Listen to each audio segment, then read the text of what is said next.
Diddy's situation right now looks far from stable as a flood of videos has suddenly surfaced online. While he has reportedly sold his iconic matte black private jet and even stopped showing off items he once proudly posted on Instagram and TikTok, which makes many feel this could be the start of a serious collapse. There's a clear reason this story has grabbed so much attention because what's circulating includes chaotic party footage, uncomfortable karaoke moments that raised eyebrows, leaked audio clips sparking non-stop discussion, and much more. Yet, the situation goes well beyond viral clips. To understand why all this matters, you have to look at what came before. As Hayes currently being held at Fort Dix Prison following events that began in March 2024 when federal agents searched his homes in Miami and Los Angeles.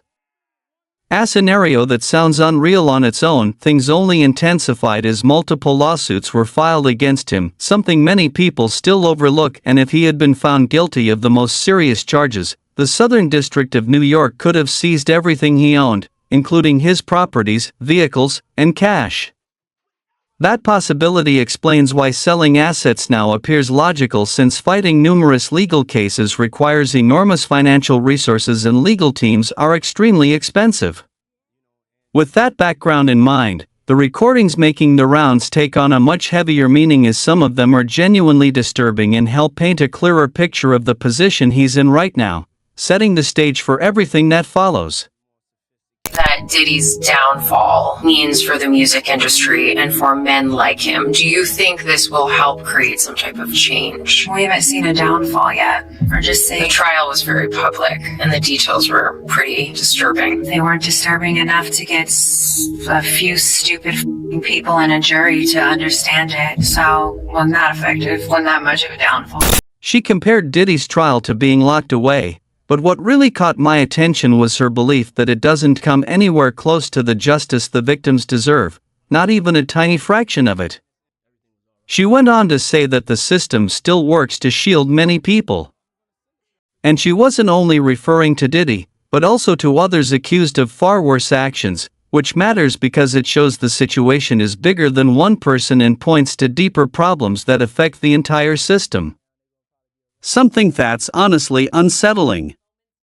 That's why the next part, though uncomfortable for some, can't be ignored, especially after a viral video raised a serious question by calling out several well-known blackmail artists alongside Diddy, including Chris Brown, Biggie, Dr. Dre, Snoop Dogg, and Tupac, and asking whether people will continue to support artists who harm black women. The video also emphasized an important truth: consent is not permanent and people are allowed to change their minds even after initially agreeing, leaving us all with a question worth thinking about now that this documentary is public. What will Weeds actually do differently? Will fans keep buying music and attending shows, or will there finally be accountability? This isn't about telling anyone what choices to make, but it is a conversation that needs to happen, especially when so many choose to look the other way, making the problem worse. Adding another layer to this, there have been claims that Diddy's staff hasn't been paid since his incarceration. Something his spokesperson strongly denied by saying everyone was still receiving checks and no one had quit, yet people close to the situation say the opposite, claiming workers have been leaving due to missed payments.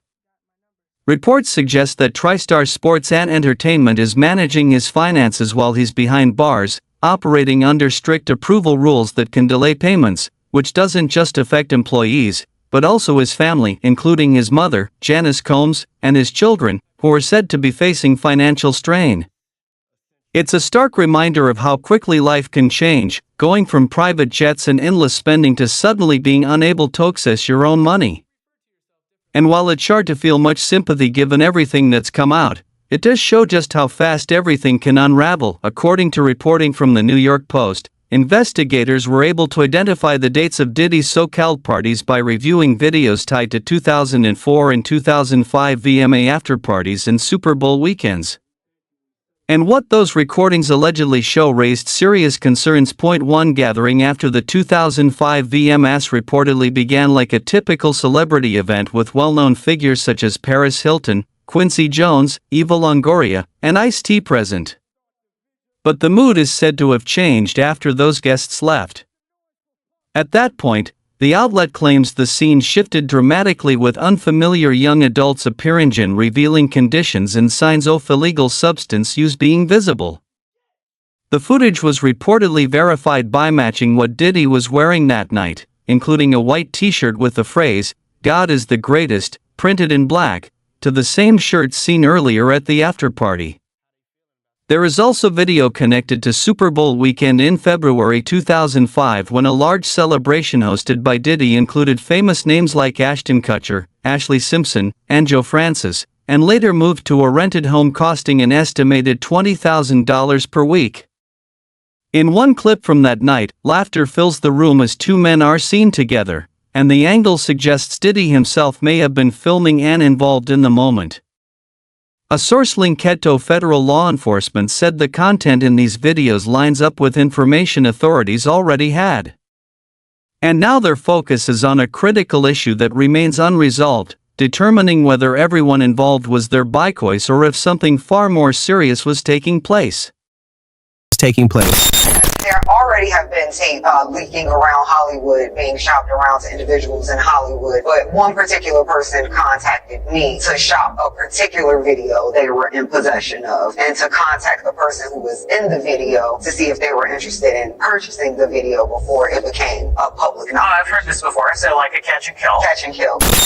She said she watched the video herself, and what made it even more shocking was her claim that the other person in the footage is even more famous than Diddy. She stressed that it wasn't an isolated clip either, explaining that more recordings are reportedly being passed around in Hollywood and that the people in them are clearly recognizable. That's where the idea of blackmail comes in, when someone pressures a public figure by saying they'll release damaging footage unless they're, but a practice often referred to as catch and kill. And it seems some celebrities may be facing that exact situation right now. Just imagine being well known and getting a call from someone claiming they have a video of you doing something you never wanted the world to see, which would be terrifying for anyone. Still, there's also the blunt reality that if no rules were broken to begin with, that kind of fear wouldn't exist. Adding to the discomfort, a karaoke clip featuring Diddy and Meek Mill has reportedly leaked. And many viewers say it's awkward to watch, especially when Meek Mill makes comments that immediately change the mood. You can even see the surprise on Diddy's face as he turns around, clearly caught off guard. A moment that reminded many people of the alleged audio recording that circulated last year and sparked so much conversation. Audio recording that circulated last year and sparked so much conversation. Recording of Meek and Diddy making love? Yeah, I don't know if it was love. Yeah, okay, you have it. Let's hear it. Do you remember the viral recording of Meek Mill and Diddy? Indeed. That was the outcome of a 70-page complaint filed by producer Rodney Jones, Little Rod Ishi's nickname. The allegation named a redacted Philadelphia rapper who dated Nicki Minaj. The footnotes described Pepperson's true identity, even if the name was blacked out. A rapper from Philadelphia who dated Nicki. Meek Mill was instantly recognized by all. The lawsuit claims that both of them acted inappropriately. After it was made public, people's opinions of Meek Mill shifted. Even his song Dreams and Nightmares. I sounds different when you give it some thought. Put simply, look, I'm not sure whether any of this is true, but seeing a legal document that describes such things makes you wonder. TMZ was able to secure fresh footage of Diddy imprisoned in Fort Dick. Do you know what's odd? He seems truly happy. Videos of Diddy in prison at Fort Dix. I mean, how do they keep getting this stuff? And how much are they paying these other inmates to send them videos of Diddy? This is wild. Apparently Diddy was working. Diddy helps give movies and religious materials to other inmates. Some think he's just putting up a brave front because the cameras are there. Some people think he might know things we don't. Perhaps he has a contract or something. I'm not certain. It is certainly peculiar though. You have to watch this. In this old footage of him during an award presentation, Diddy just told us everything. Take your souls. We have the power. We decide what's hot. If we don't go, nobody goes. If we don't support, nobody supports. We control what's cool. We control what's hot. We control what your kids listen to, what they dance to. We control what's in video games. We control how they wear their pants, sag their pants. We control everything. No one appeared to be paying attention, even though he seemed to be telling you everything that was going on behind the scenes. It's a little scary when you think about it. How much control did these people really have? And what were they doing with that control? There's a video of Diddy with some of his well-known friends. I promise that the vibrations have stopped.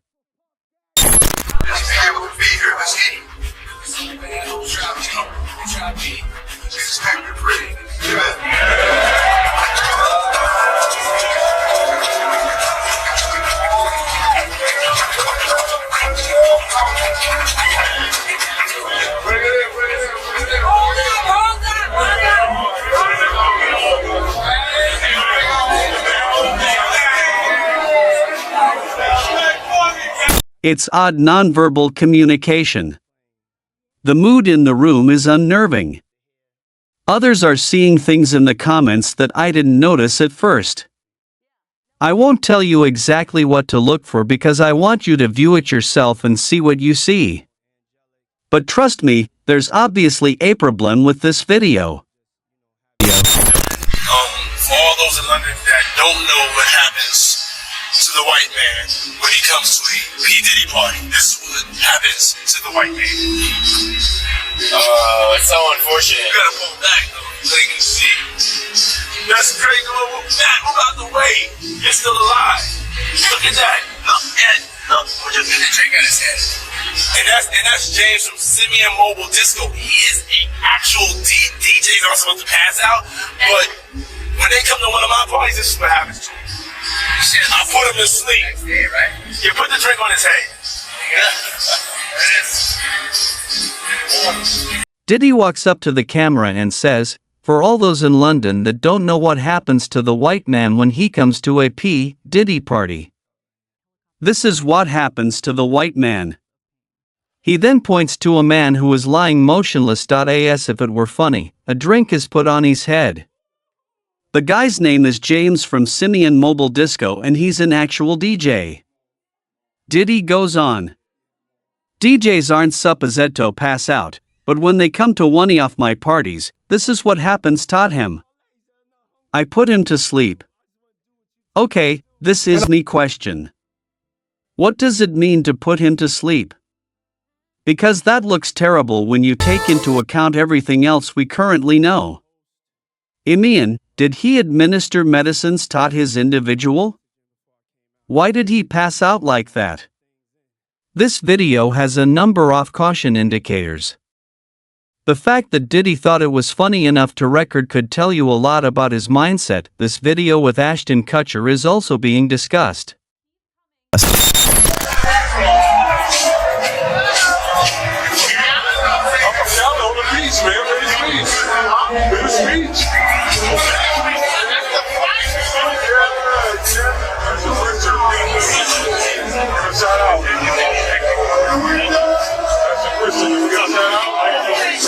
We here to try to raise money for these, mosquito bed nets. So if you don't understand, just imagine living in Africa and your little infant child just gets bit by a mosquito and he dies. We're doing charity this year. I'm glad to touch on my boy's charity. We're gonna do it every year with another charity. So thank y'all very much for coming. So let's party.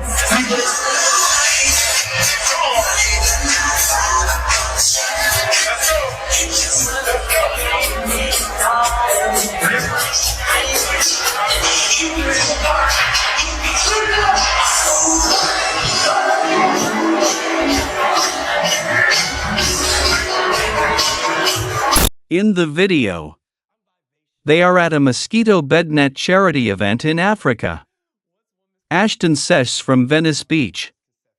They thank Starbucks for sponsoring the event. Don't you think everything looks regular and healthy? But now that we know more about Diddy's parties, you see this movie in a different way. Was Ashton, for instance, aware of the actual circumstances, or did he merely stay for the charity part, leaving before things got weird? I don't want to accuse Ashton of anything because there is no proof that he was aware of the unfavorable information. It does, however, make you wonder who knew what and when.